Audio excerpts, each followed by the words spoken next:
Alright guys, let's talk a little bit about 2021 and recap, and try also to look a little bit forward into 2022. Now of course this year had many races, but this year was kind of started of course with my biggest saddest moment there when the boat show in Düsseldorf got cancelled. First actually got postponed, and then it got cancelled because it was just not doable, and many people's path and many people's plans were crossed by the Delta variant back in March and January of this year. Many races we've seen getting pushed back into the second half of the year. Many races we've seen had to get cancelled. I've seen how the Carolina Cup had to move twice, and now had finally its moment a few months ago. I've seen the ICF showing how the future of SUP possibly looks like. I've seen the APP having to cancel and pull out of several countries, including here in Hawaii, where they had to cancel an event. We've seen the ISA finally speaking up. Thank you to these guys there, to Fernando for the interview there. So it was a little bit of a roller coaster year. We've seen SUP racer Chris Parker coming out of hibernation, or almost out of retirement, with his excitement for ultra racing. We had a long talk about all of that. So we've seen a lot of things going on. Here on Maui, I've seen the rise of foiling and wing foiling, which correlated with the fall of SUP here in Hawaii, or the fall of SUP beach and SUP ocean racing, where we have to really now pull a line. I think 2021 is going to be the year for me where I have to say SUP went from pre-pandemic ocean sport now to a full flat water, lake, landlocked country paddle sport. I think that shift, that cultural shift, and we will be talking about this more in upcoming videos, that cultural shift has been done. And with the rise of other sports like winging and foiling, whom I see as being somewhat related to SUP, because after all, once again, it started here on Maui with a downwind SUP foiling, with foiling in the waves, with Kai Lenny particularly really pushing the envelopes there and teaching foiling, not just to, not just showing to the world, but also bringing surf pros into the sport.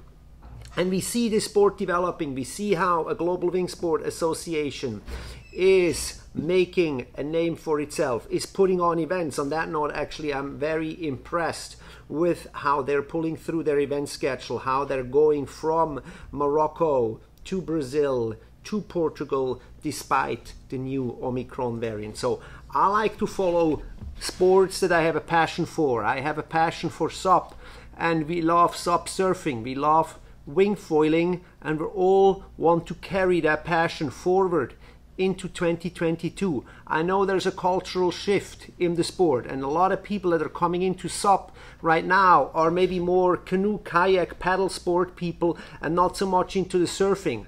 I like to welcome these people. I like you to be part a little bit of my culture, because I will not be able to switch around and change and pretty much abandon my passion for board riding just because SUP has now become more of a paddle/canoe sport.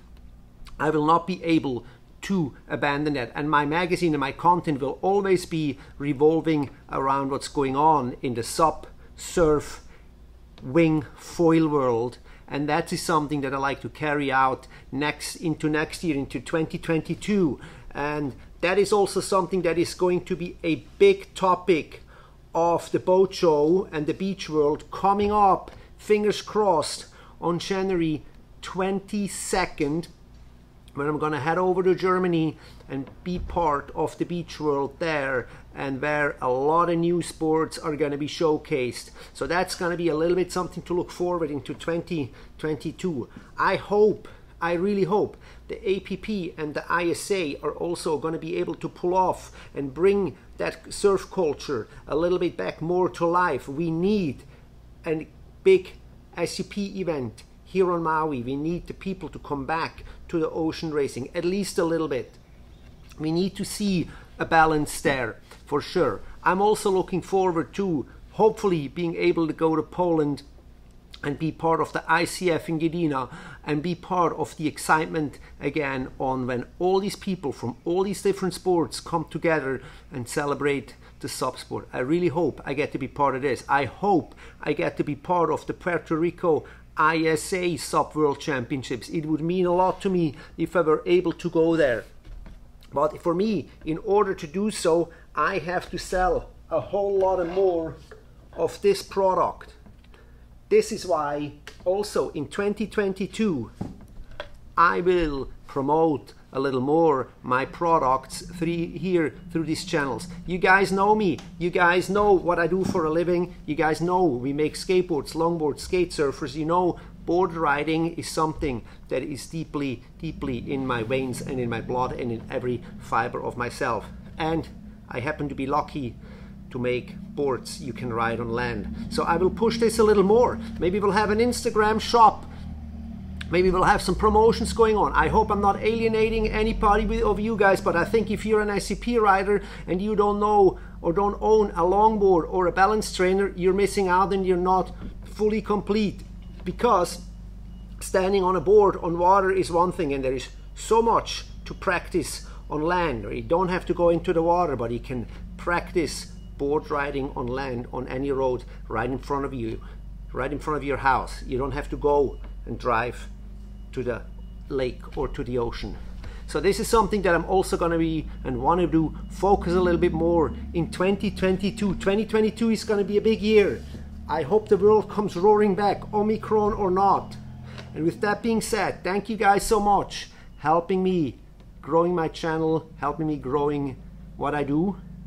Clicking a like button, engage in the discussion, and be part of our community. Thank you so much. Happy New Year to everybody, and we will see you next year, next week in 2022.